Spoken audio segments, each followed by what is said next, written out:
behavior punishable by death. That's what Trump had to say to a group of Democratic lawmakers after they released a video on X urging members of the military and intelligence community to refuse unlawful orders from the Trump administration. You can refuse illegal orders.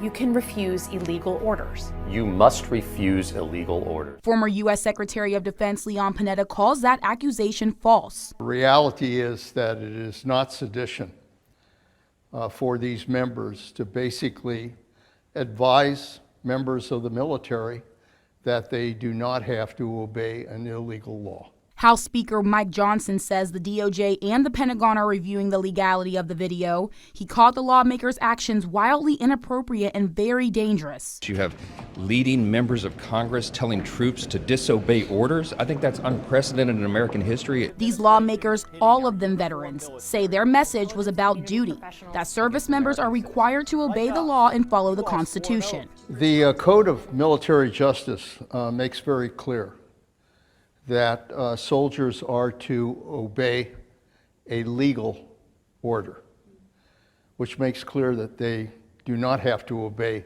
an illegal order. Congresswoman Zoe Lofgren responded to Trump on X saying Donald Trump is attacking my colleagues and saying they should be hung. His constant desire for political violence is sick and unacceptable. This after Trump retruthed the post saying hang them, George Washington would. Panetta says what's most dangerous here isn't the lawmakers' message. It's the language being used against them and the impact it could have on the country. The president, again, just he gets moved to say things that I think he ultimately regrets, and I think he'll regret what he said today.